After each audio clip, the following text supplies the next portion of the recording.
नमस्कार. आज मी जी माझी आठवण सांगणार आहे 1972-73ची असावी.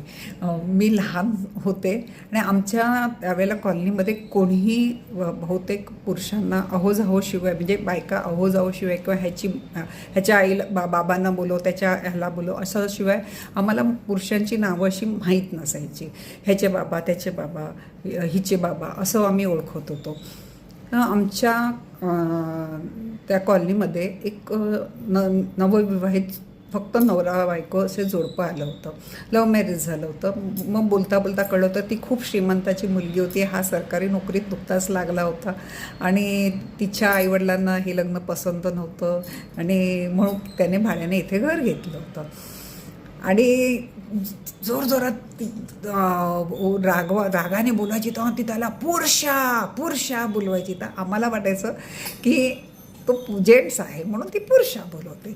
आणि मग नंतर आम्हाला माझ्याच मैत्रिणीचा मोठा भाऊ त्याच्याबरोबर जाणं येणं झाल्यामुळे आम्हाला कळलं की त्याचं नाव पुरुषोत्तम होतं. आणि जेव्हा ती लाडात येते बायको तेव्हा ती त्याला पुरू बोलवते आणि राग आला की पुरुषा बोलवते. आणि तेव्हा हे गच्चीत वगैरे मुलं संध्याकाळी बसायचे त्याच्यामध्ये तोही जायचा कधीतरी कॅरम बिरम खेळायला. आणि मग हिने बोलवल्याबरोबर तो नाही आला की मग तिचा जोरात पुरुषा म्हणून ओरडाआरडी व्हायची आणि त्या सगळ्या लोकांमध्ये तसा तो अपमान व्हायचा. त्याने बरेच म्हणजे 5-6 महिने हा प्रकार चालला होता. आणि तिचं नाव होतं अंजली आणि तो तिला प्रेमाने अँजल म्हणून बोलायचा. आम्हाला ते अगदी खूप त्यावेळेला आम्हाला अगदी कौतुक वाटायचं.